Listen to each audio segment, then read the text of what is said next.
사사기 2장 2절 3절 보시겠습니다.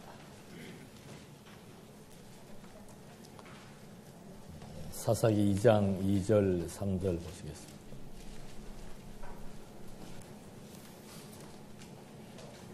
너희는 이 땅의 주민과 언약을 맺지 말며 그들의 제단들을 헐라 하였거늘 너희가 내 목소리를 듣지 아니하였으니 어찌하여 그리하였느냐.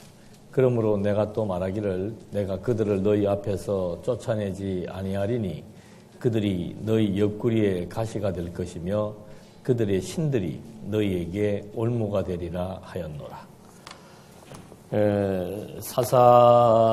사사기는 다른 말로 하면 판관기라고 얘기합니다. 이렇게 판관이라고 하는 것은 재판이라고 하는 뜻보다 사사기의 맥락에서 봤을 때는 어떤 정치적인 어떤 리더, 통치력, 그런 의미를 갖고 있습니다. 그러니까 이스라엘 백성들이 위기에 처해 있을 때 등장하는 강력한 리더십을 가지고 있는 그런 사사들을 통해서 하나님의 다스림의 어떤 이치를 하나하나 소개해 주려고 하는 그런 내용들입니다.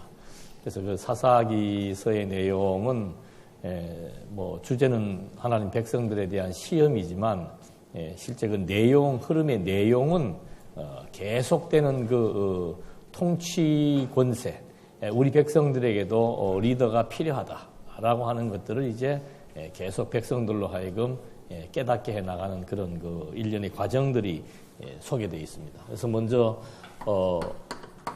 사사기의 구조는 아주 간단합니다. 백성들의 불순종, 불순종이 1장에서부터 3장 6절까지에 나오는데 그 불순종의 내용은 뭔가 하면은 다른 것 없어요. 딱 한 가지입니다.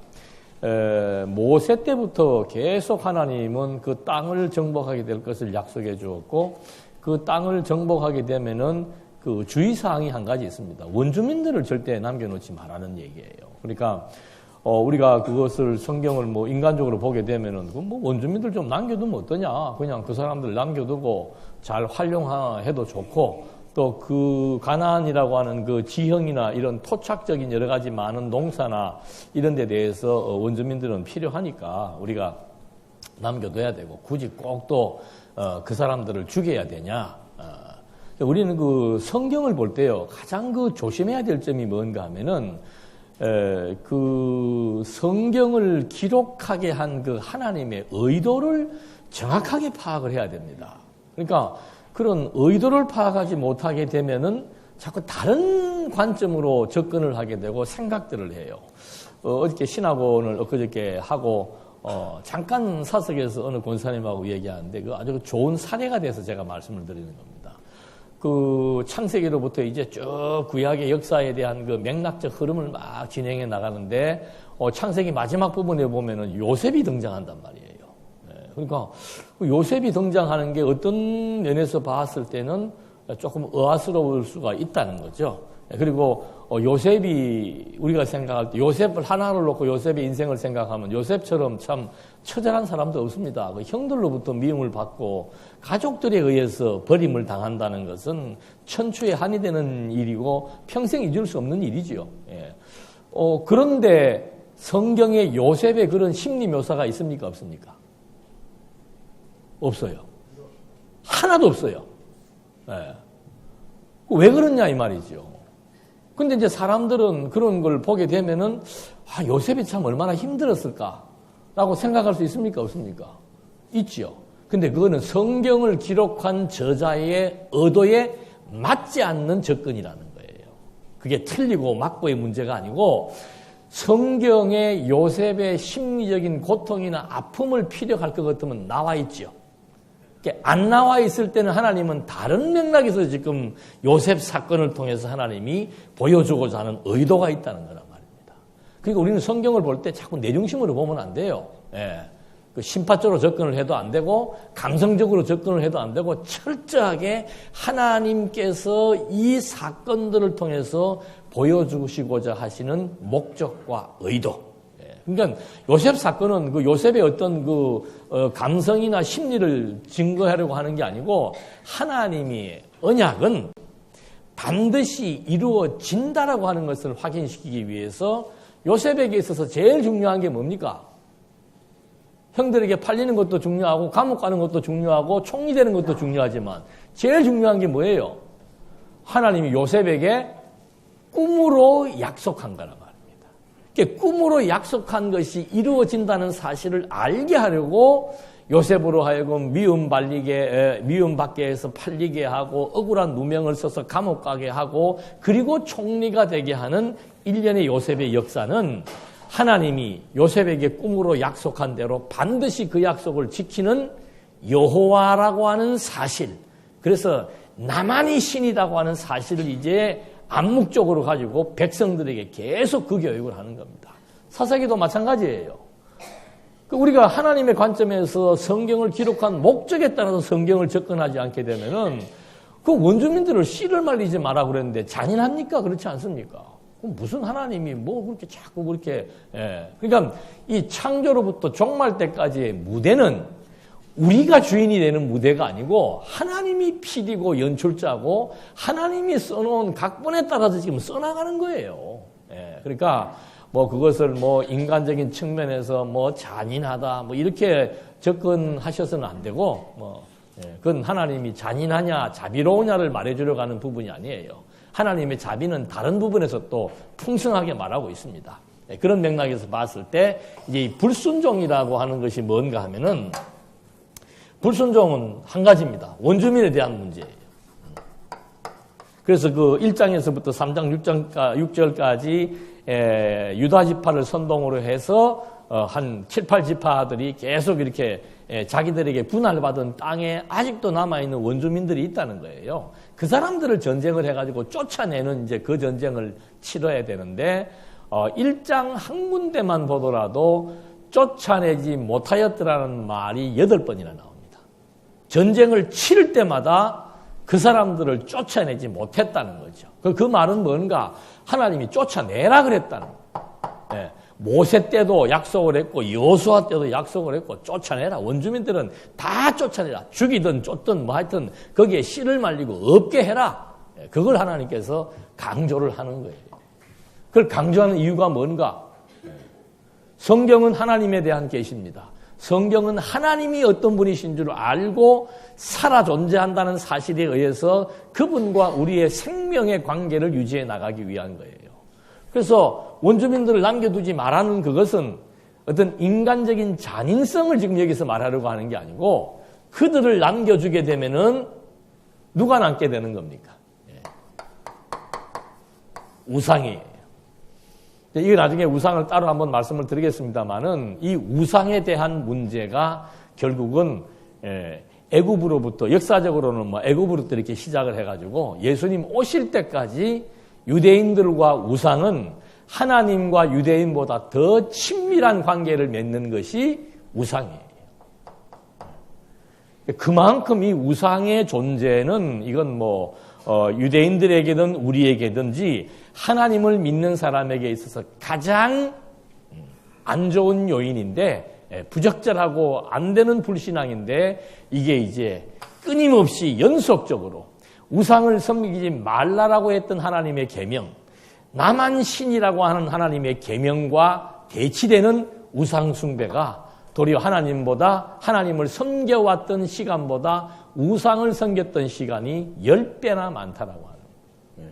이 문제는 이제 나중에 아주 중요한 문제로 대두가 되는데 1장에서 3장 6절까지의 가나안 땅을 이제 남은 원주민들을 처치하기 위한 전쟁, 그 전쟁의 핵심은 뭔가? 딴 거 딱 하나밖에 없습니다. 원주민 쫓아내야 된다는 거죠. 근데 원주민들을 쫓아내지 못합니다. 그게 이제 시험거리가 되는 거죠. 시험거리. 3장 7장으로부터 16장 거의 답니다. 3장 7장으로부터 16장까지의 이제 전체에 다가 나오는데 이때 이제 14명 정도 되는 사사들이 등장을 하기 시작하는 거예요. 그러면 이때는 그 시험의 초점은 뭔가? 다른 것 없습니다. 여기 남겨주었던 그 우상이 결국은 발단이 되는 겁니다. 범죄의 발단이 됩니다. 선민들의 모든 범죄의 출발은 우상으로부터 출발하는 거예요. 뭐 백성들을 탄압하던 뭐 여러 가지 많은 문제들도 전부 우상으로부터 출발한다라고 하는 것은 하나님을 잊어버리고 하나님과 단절된 상태에서 생활하는 것을 의미하는 겁니다. 그러니까 하나님을 무시하고 하나님을 잊어버리니까는 인간의 탐욕을 충족시킬 수 있는 우상의 노예가 되고 그 우상의 노예가 되다 보니까 그 다음부터는 하나님의 백성에 대해서도 하나님을 잊어버렸기 때문에 하나님 백성에 대한 가치도 잊어버리고 마음대로 학대하고 착취하고 빼앗고 하는 그런 일들이 이제 발생하는 거죠. 그래서 이 하나님과 단절된 우상을 섬김으로부터 시작되어지는 그런 그 시험의 기간이 사사기도의 아주 그 중심 역할을 하고 있는 겁니다. 그래서 우상으로 하나님과 멀어지고 원주민을 남겨둠으로써 우상을 숭배하고 우상 숭배의 범죄가 이제 자행이 되는 거죠. 그럼 하나님이 어떻게 하는가? 범죄 저지르면은 하나님의 교육의 목표가 있습니다. 예. 깨닫게 하기 위해서 징계를 내리죠.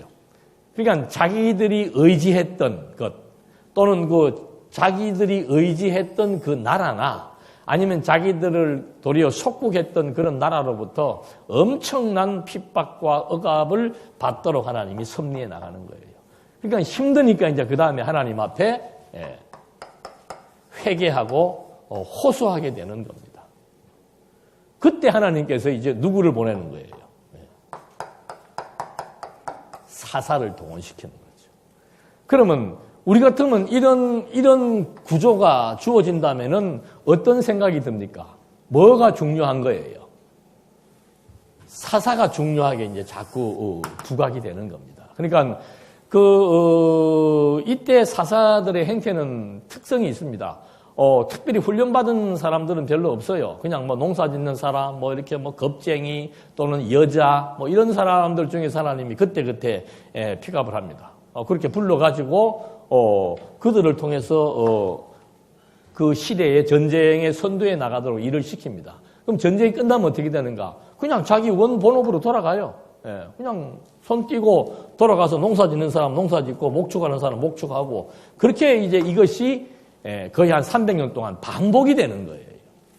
계속 그렇게 되니까는, 아이고, 우리도 좀 뭐, 대통령제를 실시하든 뭘 하든 간에 좀 한 사람이 나와가지고 오랫동안, 좀 나라를 다스렸으면 좋겠다라고 하는 것이 이제 그 시험의 결과는 이제 제일 마지막에 나타나게 됩니다. 근데 제일 마지막에서 하는 말도 뭔가 하면은, 우리에게 뭐가 없으니까, 와. 그러니까 이거는 이 중간의 과정 시험의 목표는 뭔가 하면은 왕의 필요성을 알게 해주는 겁니다.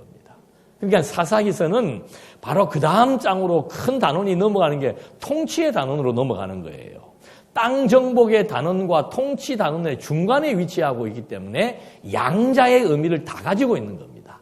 땅을 정복해 나가면서 한편으로는 누구를 기다리는 왕이 필요하다, 왕이 필요하다.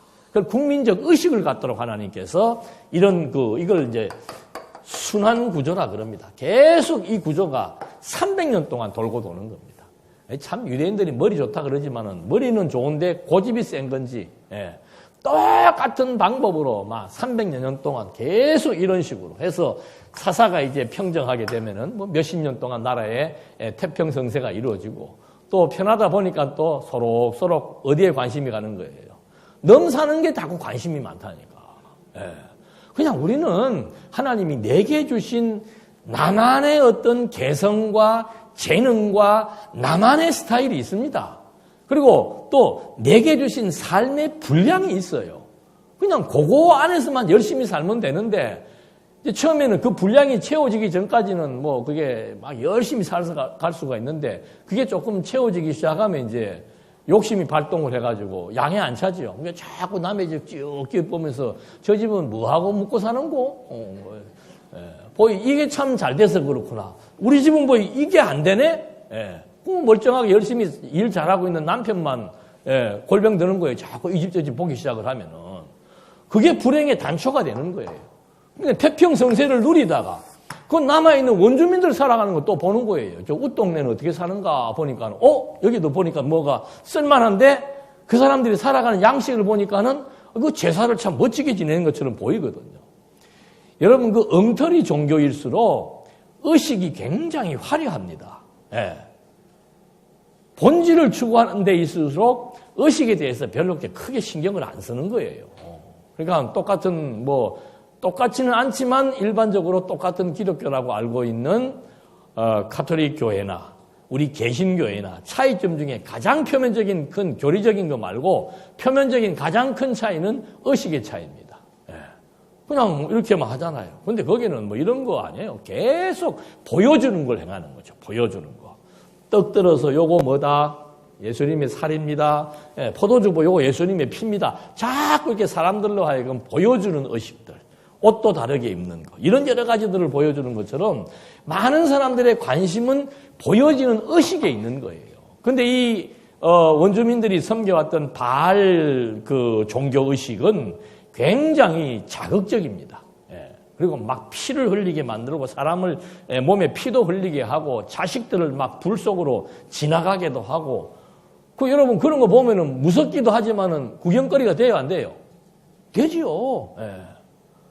구경거리가 되는 거예요. 이렇게 보는데 거기에 또 막 여신이 등장하고 남신이 등장을 하고 그리고 많은 사람들이 추구하는 게 뭔가 하면 풍요입니다. 풍요.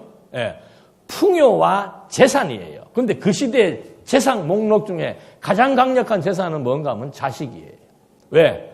농경시대, 목축시대에는 지금은 기계가 다 합니다만 옛날은 전부 사람이 다 했기 때문에 사람이 많아야 돼요.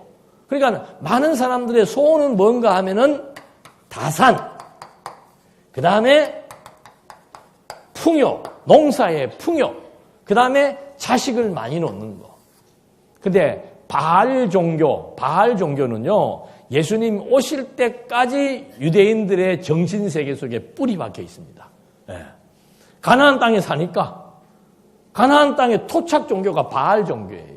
근데 바알 종교의 특징이 뭔가 하면은 자식을 많이 놓게 해주고 그 다음에 풍요를 누리게 해준다. 그게 바알 종교의 특징이에요. 자식을 많이 놓으려고 하니까 이제 여기에 종교 의식 중에 하나가 뭔가 하면은 남창이나 여창들을 두고는 종교 의식입니다. 합법적인 종교 의식이에요. 그래서 이런 음행이 종교 의식의 순수 안에 들어있기 때문에 이제 많은 사람들이 음행을 자행하게 되고 그러니까 심심했던 유대인들이 관심을 갖게 되면서 다시 또 그들의 종교 의식에 함몰되어 가지고 바알을 섬기고 아세라를 섬기고 하는 행태가 나타나게 되는 거죠. 이게 300년 반복되는 겁니다. 그리고는 이제 마지막 단원에 들어가면은 범죄가 나오는데 이 범죄에서 첫 번째는 단 지파가 따로 종파를 하나 만듭니다. 이때는 이제 무슨 또 부패를 하게 되는가 하면 돈 있는 사람이 제사장을 사요. 그러니까 우리 집에 갖다 놓고는 우리 집에서 제사장이 제사를 드리도록 그렇게 이제 한 가정화 만들어 버린 거죠. 제사장, 레위 지파 제사장들은 그 개인의 제사를 드리는 게 아니잖아요. 성전에서 아니면 이 당시는 성막이니까 예루살렘에서 성막을 지어놓고 그 성막 안에서 하나님이 정해준 제물과 하나님이 정해준 그 제사 의식에 의해서 제사를 드리도록 돼 있는데 이게 그냥 돈 있는 사람들이 하나를 가정교사 드리듯이 하나의 가정재단을 하나 만들어 놓고는 하다가 나중에는 그거 재미없다 그래가지고 야, 너 집에서만 그러지 말고 우리 지파가 그렇게 만들자. 단지파라고 하는 그 지파가 모여가지고는 지파에서 제사장 갖다 놓고는 자기네 지파를 위한 제사를 드리는 그런 이제 일종의 종교적인 범죄 행위가 나오죠. 두 번째는 무슨 범죄가 나오는가 하면은 제일 거룩하고 깨끗해야 되는 레위 지파 사람들이 첩들을 두기 시작하는 거예요. 이 범죄의 유형이라고 하는 것은 4,000년 전이나 지금이나 앞으로 2,000년 지나 똑같습니다. 인간의 생김새, 본성이 똑같기 때문에 시대가 아무리 바뀌어도 범죄 유형은 똑같은 거예요. 그렇게 해서 레위가 그런 행세를 하게 되고 그 다음에 마지막에서는 또 베냐민 지파에서 또 무슨 간통 사건이 벌어져 가지고는 막 사람을 죽여서 토막을 나누고 막 그 민족끼리 전쟁을 치르는 이제 그런 일들이 여기서 벌어지게 되는 거죠. 그러니까는 뭐 이 원인을 이 사람들은 어떻게 찾는가 하면은 이제 이렇게 계속 이런 것들을 범죄 사항들을 겪고 나서 보니까는 주변 나라들은 나름대로 질서가 있거든요. 왜 질서가 있는가? 왕정 시대니까. 왕이 통치를 하니까 질서가 있어 보이는 거죠.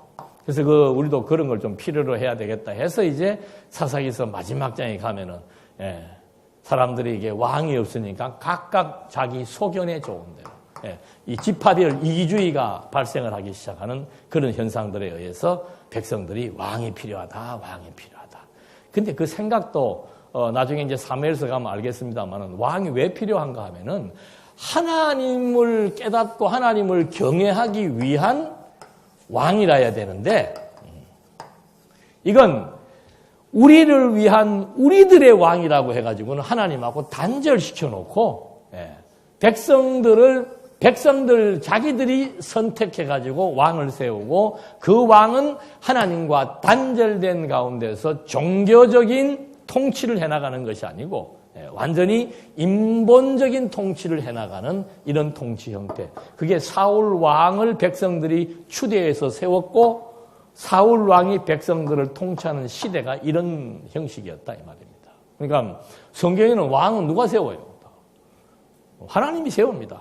하나님이 세우는데 사울 같은 경우는 백성들이 추대해가지고 필요하다고 하니까 그럼 너희들 한번 해봐라 해가지고 사울이 왕이 되기 시작해서 결국은 불행한 최후를 맞게 되죠. 그래서 이 사사기서는 역사적으로는 땅 정복이지만 그 내용적으로 봤을 때는 백성들로 하여금 정말 그 중요한 리더, 통치자가 정말로 중요하다는 것을 절감하도록 하기 위한 그런 맥락에서 전개되고 있음을 알 수 있습니다. 그래서 제일 먼저 나와 있던 그 불순종의 사실은 이제 여기에서 하나님께서 여호수아 때는 여호수아는 에브라임 지파고 모세 시대의 모세는 레위 지파입니다. 레위 지파, 에브라임 지파 이렇게 세웠다가 이제 사사 시대에 들어와서는 유다 지파를 이제 선봉에 내세워 가지고 첫 전투를 치르게 하는 겁니다. 그래서 지난 시간에 유다 지파에 대한 얘기를 좀 했습니다만은 유다 지파를 통해서 전쟁을 치르게 하는데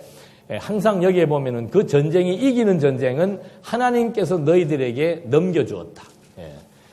원주민들을 하나님께서 너희들에게 넘겨주었다는 말이 나옵니다. 전쟁에 패배할 때는 어떻게 패배하는가?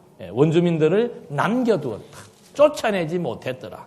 쫓아내라고 하는 것이 전쟁의 목표인데 쫓아내지 못하는 일들이 이제 3장 6절까지 계속 반복해서 나오게 되는 현상들, 그걸 이제 여기에서는 불순종이라고 얘기하는 겁니다. 그러니까 쫓아내지 못한 것도 있고 안 한 것도 있고 어찌됐든 간에 원주민들을 남겨둔 것이 보면은 이미 이제 이 사람들은 전쟁이라고 하는 것은 여러분 뭐 몇 년으로 끝내야 돼요. 근데 벌써 뭐 여호수아 때 벌써 뭐 한 7, 8년 전쟁 치렀지. 또 남은 사람들하고 여호수아가 죽어버렸으니까는 백성들로 하여금 상실감이 크지요. 모세 죽고 여호수아 되고 그때는 그래도 모세가 여호수아에게 위임을 하고 온 백성들 앞에서 하나님이 여호수아 세웠음을 다 보여주어서 좀 든든한 마음이 있었는데 여호수아가 죽고 나서부터는 전체를 리더할 그런 지도자를 하나님이 세우질 않는 거예요. 그리고는 전쟁은 치러야 되는데 아주 불안한 상태에서 유다 지파가 먼저 올라가고 전쟁을 치르지요. 그래서 그 산악 전쟁에서는 유다가 승리를 하는데 평지 골짜기에서는 이기지 못하는 거예요. 왜? 상대방이 철병차가 있으니까, 지금으로 말하면 이제 핵 미사일을 갖고 있으니까.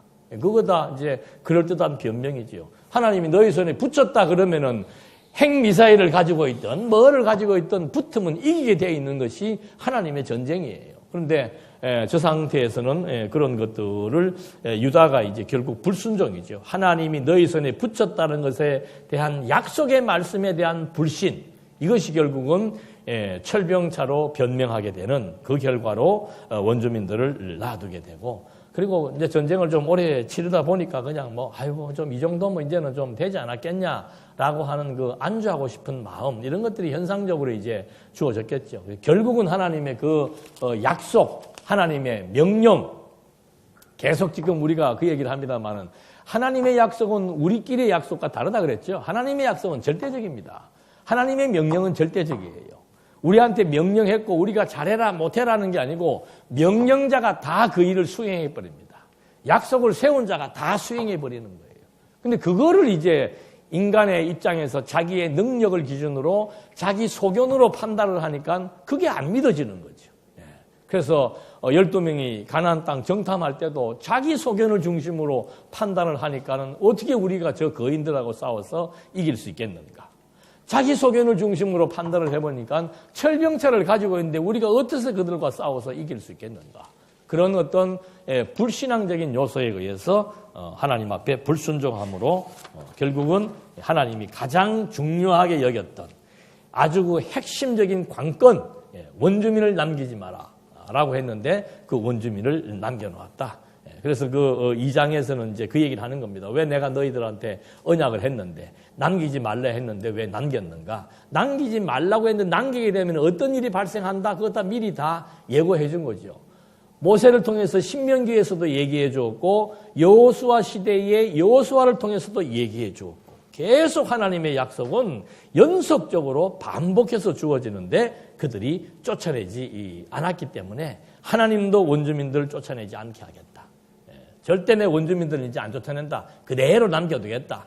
그리고는 더 중요한 것은 뭔가 하면은 그들의 신들이 너희의 올무가 될 것이다. 이게 가장 큰 문제예요. 그들의 신들이 원주민들을 쫓아내지 않을 것인데 중요한 것은 뭔가 이들이 남아있는 한 이들이 섬겨왔던 우상, 그들의 신들이 너희에게는 이제 큰 그물망이 되어가지고 너희의 족쇄가 될 것이다. 그러니까 성경은 처음부터 신에 대한 계시입니다. 하나님의 살아계심에 대한 계시입니다. 그거를 하나님의 백성들에게 사람들에게 알려주는 가장 좋은 방식은 뭔가 하면은 우상을 통해서 그걸 증거해 주는 겁니다. 참신과 우상, 그걸 대비시켜가지고 이제 하나님께서 계속 이스라엘 역사를 통해서 역사가 증언해 주는 것이 뭔가 우상은 헛것이다. 우상은 아무것도 아니다. 그 교육을 하나 받고 하나님만이 참신이다. 그 교육 하나 얻게 하기 위해서 이스라엘의 2000년 역사가 필요했던 거예요. 그래서 여기 지금 하나님께서 읽어드린 말씀에 있는 그 내용들처럼 이제 이스라엘 백성들 특히 유다 나머지 8지파 되는 지파들이 전부 원주민들을 다 남겨두게 되기 때문에 그들의 신들이 너희에게 올무가 되고 확실히 알라. 그들은 이제 너희 옆구리의 가시가 될 것이며 아름다운 땅에서 멸절하리라. 그러니까 이게요 지금 사사기서에서만 주어지는 게 아닙니다. 하나님께서 아브라함에게 복을 주었죠. 아브라함에게 준 복은 뭔가? 그건 나라를 세워주겠다는 복이었습니다. 그러면 그 나라를 세워주겠다는 복의 첫 번째 요소가 뭔가? 그게 백성이에요. 그 첫 번째 약속을 하나님께서 어떻게 이루어 나가시는가? 인간의 생각으로는 좋은 환경 속에서 건강한 몸을 가지고 시간적인 여유가 많을 때 좋은 자식을 생산할 수 있다고 생각하는데 하나님은 정반대로 하는 겁니다. 가장 힘들고 억압이 되는 노예 생활을 시키는 겁니다. 몇 년 동안? 400년 동안. 근데 놀랍게도 400년 자유가 없는 억압된 상황 가운데서 육체적으로 굉장히 고달픈 노예 생활을 시키는데 거기에서 하나님의 자손들이 엄청나게 번성하게 된다는 거예요. 그게 창세기에서부터 창세기 아브라함에게 복을 주고 출애굽기 전반부에서 나타난 복에 대한 실현입니다. 그럼 출애굽기 중반부부터는 무슨 사건이 나오는가? 자, 이 사람들 번성했는데 이 번성된 이제 하나의 큰 민족이 형성되었습니다. 시족, 부족들이 이제는 60만, 장정만 60만 되는 큰 민족이 형성돼 버린 거예요. 그러니까 이 민족 형성된 이 나라에 대한 정체성을 하나님이 규정해 주는 겁니다. 자, 그 정체성의 핵심은 뭔가 하면은 너희는 내게 대하여 제사장 나라다. 왜 제사장 나라라고 그랬겠습니까? 지금 유대인들, 즉 하나님께서 아브라함에게 복을 주어서 아브라함으로 말미암아 세우실 나라는 누구의 나라예요? 하나님의 나라입니다. 하나님이 약속하고 하나님이 번성시켜주고 하나님이 땅 주실 땅으로 보내주고 하나님이 통치권을 세워서 하나님이 다스려 나가시는 하나님의 나라예요. 그러니까 이 민족들을 불러가지고 너희들은 내게 대하여, 즉 하나님에게 제사를 드리면서 살아가야 되는 제사장 나라다. 이방 나라는 달라요. 이방 나라는 바알에게 제사를 드리기도 하고 자기들이 섬기는 신상들에게 제사를 드립니다마는 이 하나님의 언약 백성들은 하나님에게만 제사를 드리는 제사장 나라, 특수성을 가지고 있는 겁니다. 그러니까 하나님께서 자손에 대한 번성을 약속을 해놓고서는 이 자손이 번성되니까 그 자손들에 대한 정체성을 확립시켜주면서 너희들은 나하고 늘 제사를 통해서 연결되고 제사를 통해서 소통하고 제사를 통해서 하나님의 아들임을 확인시켜 나가는 그런 특수국가이다. 그걸 얘기해 주는 겁니다. 그럼 그 제사를 실제로 실현하려면 어떻게 해야 되느냐? 그래서 그 다음에 주시는 것이 율법을 주시는 겁니다. 시내산에서. 그 율법의 가장 근본은 뭔가? 딴 거 없습니다. 여러 가지 많은 것들이 따라 나옵니다만 가장 중요한 것은 뭔가 하면 1계명에 나오는 내용들이에요. 1계명, 2계명. 그 1계명의 첫 번째는 뭡니까? 하나님 외에는 다른 신은 없다는 얘기예요. 그거 다 가짜라는 얘기예요. 그리고 그 당시에 용어로 말해서 그 가짜를 뭐라고 얘기하는가 하면 우상이라고 얘기한다 이 말입니다. 그거 헛거라는 거예요. 내가 참 신이고 너희들은 내 아들이니까 나한테 제사를 드려야 되고 내가 너희 나라를 지배해 나가는 진정한 왕이다. 그래서 19장 6절에서 이 약속을 하면서 19장 5절에서 무슨 얘기를 하는가 하면은 모든 세계가 다 내게 속했다 이 말입니다. 그러니까 창조로부터 시작된 이 모든 피조 세계가 나에게 속했으니까 내가 참 신이다. 나만 신이다. 그리고 너희는 내 아들로서 나에게만 제사를 드리는 제사장 나라이며 내가 거룩하니까 너희들도 똑같은 유전인다를 가진 거룩한 백성이다. 그걸 여기서 규정을 지어주고는 율법을 주어서 이 율법을 통해서 하나님의 백성인 것을, 하나님의 나라인 것을, 또 이 나라는 하나님에게만 제사를 드려야 되는 제사장 나라인 것을 율법의 정신을 통해서 확인시켜주는 거라 이 말입니다. 그럼 그 율법을 실제로 시행할 때는 뭐가 있어야 됩니까? 성막이 있어야 되는 거예요. 이게 출애굽기에 나오는 내용들이에요. 그래서 성막 제조하는 법을 다 가르쳐줍니다. 그러면 율법을 통해서 하나님만이 신이며 우상은 헛된 것인 것을 알았다? 그러면 그 다음에는 그것을 어디에서 시행합니까? 제사장 나라이니까 하나님한테 제사를 드려야 되는데 어디서 드립니까? 성막에서 드려야 된다. 어떻게 드립니까? 그게 레위기서에 나오는 규례라 이 말입니다. 이렇게 하나님께서 딱 적어놓고는 이 기본 가장 근본적인 정신은 뭔가? 하나님만이 참 신이고 나머지 우상은 가짜다 그 말이에요. 그런데 이 이후로부터 이 사람들이 애굽에서 살면서 자연스럽게 애굽의 문화권에 접어들면서 애굽 사람들이 섬기던 태양신을 섬기기 시작을 했고 애굽 사람들이 가지고 있는 부적들을 가지고 있는 거예요. 그걸 애굽에서 해방될 때 다 갖고 나왔단 말입니다. 그 애굽에서 광야 생활하면서도 그 부적들을 갖고 다니는 거예요. 하나님에 대한 확신이 없으니까. 그래서 여러 가지 많은 표적들을 보여주는 이유가 뭔가? 다른 것 하나밖에 없습니다. 내가 신이다. 내가 신. 너 지금 속에 감추어놓은 그 드라빔들, 부적들 다 없애. 다 필요 없어. 그게 지금 광야 생활하면서 계속 그걸 가지고 있으니까 그 문제를 하나님께서 지적을 해주고 여호수아 시대 때 가나안 땅을 정복을 했잖아요. 여호수아 시대에도 이 애굽에서 가지고 왔던 드라빔을 계속 사람들이 가지고 있는 거예요. 그러니까 하나님의 이 역사는 처음부터 끝까지 하나님만이 참 신인 것, 그리고 너희들이 지금 추종해 나가는 게 어려운 게 그거 아니에요. 하나님은 안 보인다는 거 아닙니까? 근데 우상은 어떻게 해요? 보인다는 거 아니에요, 우상은. 네? 우리도 여기서 멀쩡하게 칠판 갖다 놓고 하나님 얘기하는 것보다는 오른쪽에다가 금으로 만든 신상 하나 만들어 놓고 왼쪽에다가 상아로 만든 신상 하나 만들어 놓고, 남성신 하나님, 여성신 하나님 하면서 하나님은 지금도 살아계십니다 라고 하면은 훨씬 낫겠어요, 안 낫겠어요? 뭔 하나님을 칠판만 쳐다보고 맨날 하나님이 살아계십니다 하니까 뭐 칠판이 하나님인지, 사람은 그래서 형상을 좋아한단 말입니다. 형상을. 그래서 다른 형상 만들지 마라. 이미 이때 다 주의를 주었는데, 다 사부작거리면서 집에 앉아갖고 나름대로 형상을 만들어서 다 보존하고 다닌다는 거예요. 지금 여러분 마음에도 형상이 있어요, 없어요? 우상의 형상이 있어요, 없어요? 검은 옷 입고 앉아 계시는 권사님은 더 그득하게 보이네. 우리 속에 우상이 그득한 거예요.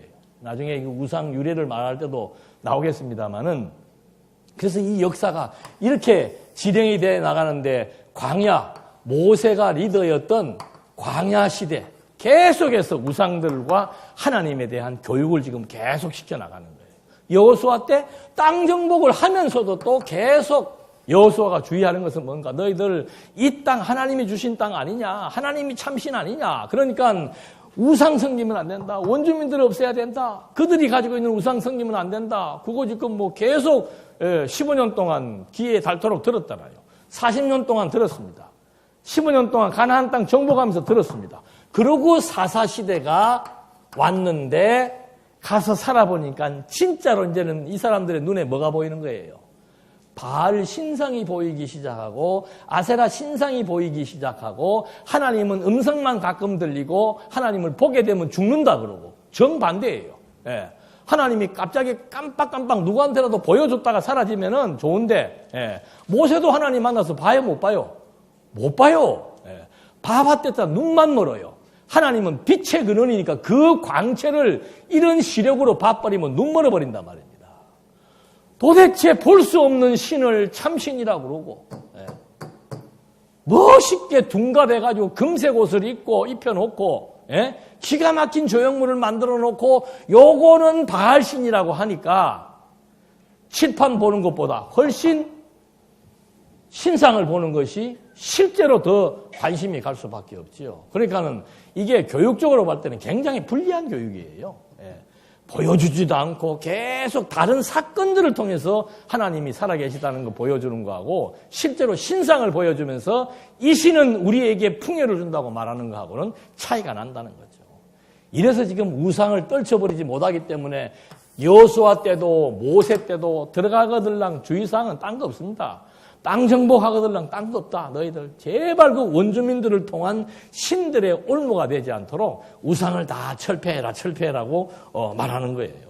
그런데 결국은 들어가서도 우상과 친근하는 그런 상황에 접하게 되고, 나중에는 이제 더 중요한 사건은 뭔가 하면은 여호수아 때 살고 있었던 사람들이 다 죽어버린 거예요.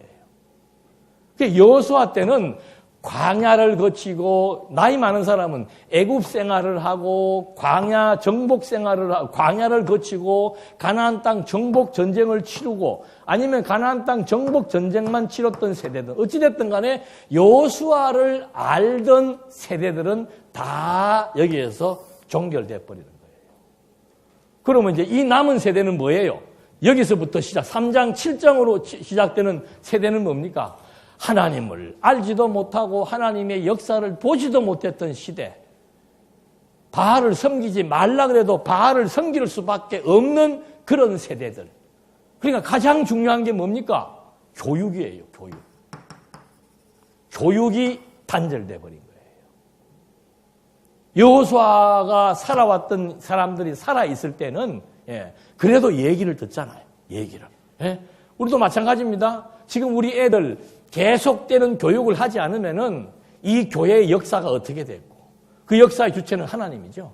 하나님께서 어떻게 이 교회를 어떻게 세웠고, 이 교회가 세워지고 지금까지 오는 과정에서 이러이러한 일들이 있었는데 하나님이 이렇게 처리를 했고, 오늘 하나님의 우리에게 이런 말씀을 주어서 이렇게 지금 우리 교회의 자존감이 하나님 앞에 이렇게 당당하게 있다는 것을 교육을 해야 되는데, 지금 우리도 지금 이 연령층들이 다른 교회하고 뭐 크게 변화 없이 계속 높아지고만 있어요. 젊은 세대들이 안 들어오는 거예요. 젊은 세대들이. 젊은 세대들이 안 들어오니까 조금만 더 지나고 이제 저도 가고 우리 김경 목사님도 가고 뭐 우리 뭐 조한상 강사 있어봐야 나이 차이도 크게 안 나고 뭐 해봐야 뭐 10년 정도밖에 차이 안 나. 그건 세대도 아니에요. 그 밑에 누가 나오는 사람들이 없는 거예요. 여러분 그런 것들을 우리가 지금 심각하게 생각해야 되는 거예요. 교회 내부 시설 이런 것도 다 중요하지만 정말 우리가 경각심을 가져야 될 것은 뭔가 하면은 대가 자꾸 끊어지려고 그러네. 대가. 진리를 계승할 대가 끊어지네. 우리 교회에 어린아이들이 점점 없어지기 시작을 하네. 젊은 층이 없어지기 시작하네. 이게 두려운 일이란 말입니다. 반찬이 좋으니 나쁘니가 두려운 게 아니고 두려운 거는 그게 두려운 거예요. 이때부터는 완전히 이제 하나님을 모르니까. 그래서 하나님께서 이런 방식을 통해서 교육을 해나가는 겁니다. 여러분, 징계를 받는다 이게 얼마나 고통스러운 거예요. 어제도 잠깐 얘기했습니다만 남의 나라에 속국이 된다라고 하는 거, 전쟁의 포로가 된다라고 하는 거, 그거 얼마나 비참한 겁니까? 이 시대는요, 전쟁 치르면 유다도 그랬습니다만은 그 시대 가장 맹장이었던 사람 잡아가지고는 이기면 어떻게 하는가? 엄지손가락, 엄지발가락 잘라버려요. 아니면은 목 잘라서 걸어놓기 시작하고. 그게 전쟁이에요. 그 전쟁에 졌다는 것은 완전히 파멸하는 겁니다. 그런 아픔을 겪도록 하나님께서 섭리해 나가시고, 그리고 또 돌이켜서 통곡하고, 그동안 들어왔던 하나님이 계신다면 하나님 우리 좀 살려달라고. 다시 이제 새로운 교육을 시작하는 방법이 사사를 통한 교육 방법이라 이거죠. 그렇게 해서 하나님께서 이제 저렇게 원주민들을 남겨둔 저것이 이스라엘 역사의 큰 오점이 되어가지고 예수님 오실 때까지 끊임없는 우상숭배의 역사가 전개된다라고 하는 거죠. 그러니까 여러분 그 재밌는 것은 뭔가 하면 아브라함을 선택할 때도 아브라함의 배경이 뭐예요? 그냥 뭐 이렇게 우상을 섬기는 뭐 그런 정도가 아니고 집안 자체가 뭐예요? 우상 장사하는 집안이에요. 그런 데서 하나님께서 아브라함을, 그러니까 얼마나 하나님이 교육을 할 때 우상과 하나님을 대조시켜 나가면서 교육하는 걸 알 수 있지요. 그냥 불러도 돼요. 시골에서 농사 짓는 사람 하나 불러갖고 하나님이 써도 돼. 근데 우상장사의 아들을 불러다가 하나님이 쓰기 시작하는 거예요. 이스라엘 백성들을 왜 애굽에 집어넣습니까? 물론 아브라함에게 애굽에서 번성시킨다고 약속을 했기 때문인데 왜 애굽에서 번성시키냐 이 말이에요. 애굽에 400년 동안 뭐 배웠어요? 하나님은 뭔 하나님을 배워? 우상 섬기는 거 배웠다니까 400년 동안요. 네. 그리고 광야로 데리고 나와가지고 하나님이 이제 아니다라고 이 사슬을 끊기 위해 주는 게 뭔가 하면 율법이에요. 내가 신이다, 내가 신이다. 그래서 여러분 그 애굽에서 탈출할 때, 해방될 때 하나님께서 10가지 재앙을 주지요. 10가지 재앙을 주고 그 다음에 또 6월절 날 장자들을 다 죽이는 재앙을 주지요. 그 다음에 또 홍해 앞바다에서 흑암 재앙을 줘가지고 애국 군대를 몰사시키는 이 재앙의 3가지 유형이 나옵니다. 이 재앙을 왜 준다 그랬습니까? 이 재앙을 왜 준다 그런 거예요?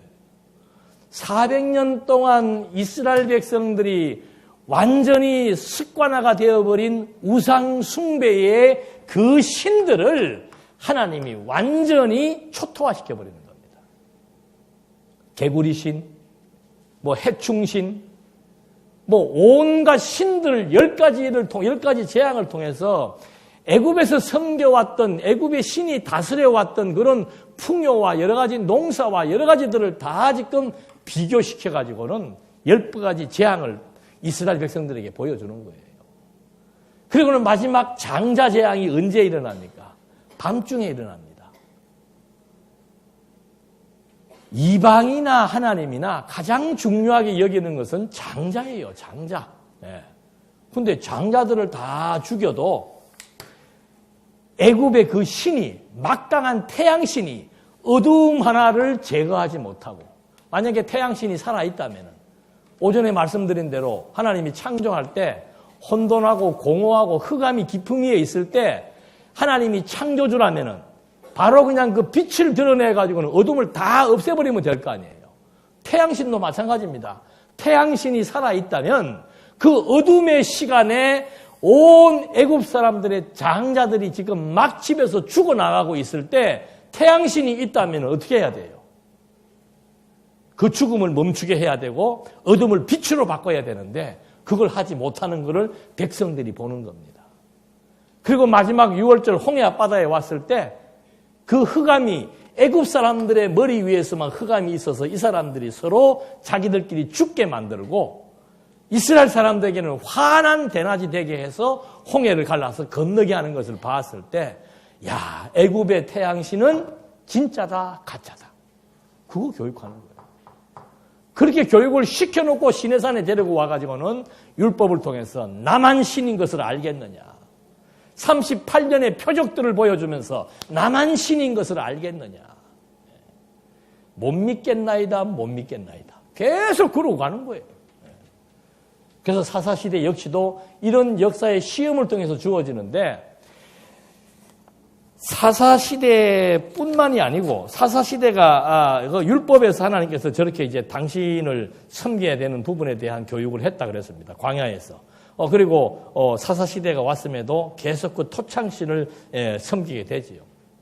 그래서 하나님께서 안 되겠다 해가지고 솔로몬 때 뭘 만들어 주는 겁니까? 제대로 좀 하나님을 섬기라고 이스라엘 민족의 정체성을 위상을 제대로 높여주기 위해서 가장 지상에서 멋있는 성전을 건축하게 하잖아요. 놀랍게도 솔로몬이 말년에 어떻게 하는 거예요? 말년 잘해야 돼요. 말년. 예? 운세도 초년, 중년, 말년이 있는데 말년 운세가 좋아야 되는데 이 말년에 솔로몬이 완전히 주적을 부려가지고 그 아름답고 멋있는 하나님의 집에다가 우상들을 비치하기 시작을 하고 남녀노소를 불문하고 전부 우상 숭배에 취해 있는 겁니다. 그러니까 하나님께서 남북을 어떻게 해버린 거예요? 찢어버리는 거예요. 북쪽은 북쪽대로 산당을 만들어서 우상을 숭배하고 남쪽은 남쪽대로 솔로몬 때부터 해왔던 성전에서의 우상 숭배를 하기 시작을 하고 사사시대의 수백 년 다윗과 솔로몬 전반전에 반짝 하나님 섬겼다가 그 다음에 솔로몬 이후로부터 포로 생활 할 때까지 계속해서 하는 짓은 우상 숭배하는 겁니다. 그래서 하나님께서 이들을 또다시 강력한 교육으로 바벨론에 70년 포로를 시켜놓고 해방시키면서 제일 먼저 세워주는 게 뭐예요? 성전이에요, 성전. 우상 섬기면 안 된다는 거죠. 나만이 참신이다. 성전 재건시켜놓고서는 한 100년 정도 하나님을 또 나름대로 섬기다가 100년도 오래 갔어. 100년 좀 지나니까 또 보이지도 않는 신 맨날 해봐야 그렇고 뭐 보이지 않는 것보다는 보이는 게 훨씬 어떻게 해요? 낫다. 그래갖고는 말라기 때부터 다시 예수님이 오실 때까지 400년 동안 누구만 섬겨요? 우상 섬기는 거예요. 그리고는 예수님이 왔을 때 뭐 우리가 하나님의 백성이니 우리가 뭐 하나님을 경외하는 유대인이니 하니까는 예수님이 야이 독사의 자식들아, 나쁜 놈들아, 이 역사를 아는데요. 여러분 보세요. 2000년만 보도 2000년 유대 역사에서 하나님을 제대로 섬겨왔던 기간은 150 정도밖에 안 됩니다. 다윗 때, 솔로몬 초반전, 뒤에 포로에서 회복되었을 때 그거 다 해봐야 200년도 안 돼요. 2000년 유대 역사에서 1800년 동안을 우상을 섬겨왔던 하나님의 백성들. 이게 얼마나 우상의 뿌리가 무서운 거예요. 그래서 예수님도 오셔가지고 하시는 일이 뭡니까? 저 성전을 뭐 해버려라. 우상단지로 둔갑된 하나님의 성전, 건물 성전을 허물어버려라. 내가 이제는 새 성전을 짓겠다. 아예 정신을 개조시키는 성전을 짓겠다. 그게 부활이에요, 부활. 그리스도의 부활을 통해서 이제는 자기 백성들에게 부활의 생명을 집어넣어가지고 정신을 개조시켜버리는 거예요. 의식도 필요 없습니다. 의식 좁아야 제대로 하지도 않아. 규례를 통해서 의식을 줘봤댄들 엉터리 제사를 드리니까 의식도 필요 없고 이제는 보이는 성전도 필요 없고 이제는 너희의 정신을 바꿔서 우리의 정신이 하나님을 의지하고 하나님을 경외하고 하나님과의 소통이 이루어질 수 있는 신령과 진정의 제사를 드릴 수 있는 제사의 대변혁을 예수님께서 일으키신 거라 이 말입니다. 지금도 우리의 제사는 무슨 제사예요? 뭐하고 싸우는 제사예요? 내 속에 있는 우상, 탐심과 싸우는 제사 드리는 겁니다. 하나님의 말씀이 나를 지배하게 되면 내 탐심들이 조금씩 조절이 되기 시작을 하고 하나님의 말씀이 나를 지배하지 않게 되면 내 탐심이 살아나기 시작을 해서 그 다음부터는 탐욕의 노예가 되어서 온갖 욕심을 다 부리면서 불행한 인생을 살 수밖에 없는. 그래서 여러분이 신령한 제사라고 하는 것은 너무도 우리들에게 중요한 겁니다. 날마다 우리는 뭐 큐티 같은 거 잘 안 합니다만 큐티라고 하는 의미는 좋은 거예요. 조용한 시간을 갖자는 거죠. 조용한 시간을. 그것도 뭐 아무런 교제 없이 가질 수도 있겠습니다만 뭐 그거 갖고 힘들면은 성경을 보든지. 저도 거기에 착안해서 이번에 그 책을 낸 거예요. 뭐 간단하게 한 페이지 정도 되는 거 가지고 개인이 생각을 해도 좋고 가족들끼리 모여서 생각을 해도 좋고 조용히 하나님을 생각할 수 있는 의식할 수 있는 그런 조용한 신령한 제사의 시간이 우리에게는 너무도 소중한 거라 이 말입니다. 그게 단절되면은 회복할 수가 없습니다. 점점 시간이 멀어져 가면 갈수록 우리의 마음은 더 강팍하고 강팍해져가지고 그 다음부터는 화인 맞아서 무슨 강력한 하나님의 메시지가 들어와도 요동하지 않는 1800년 이스라엘 민족을 지배해왔던 우상의 파워가 오늘을 살아가는 우리들의 내면에도 그대로 살아있기 때문에 강력한 하나님의 말씀의 검이 아니고서는 우리의 이 탐심의 우상들이 나를 지배하는 시간이 너무 많다라고 하는 것. 이제 사사기를 통해서 순환 논리로 전개되는 이 시험의 내용들을 다음 시간 간단하게 확인해 보도록 하겠습니다. 기도하시겠습니다. 은혜와 사랑이 풍성하신 하나님 아버지, 하나님의 백성으로 저희들을 선택하고 부르시고 이제 우리의 심령 속에 하나님의 영을 주셔서 이젠 정말 새로운 정신으로 새로운 마음으로 하나님의 영광을 보게 하셨고 하나님의 나라를 보게 하셨고 하나님의 다스림을 받으며 살아갈 수 있는 하나님의 선택한 백성으로서 의미 있는 삶이 우리에게 주어지기를 예수님의 이름으로 기도드립니다. 아멘.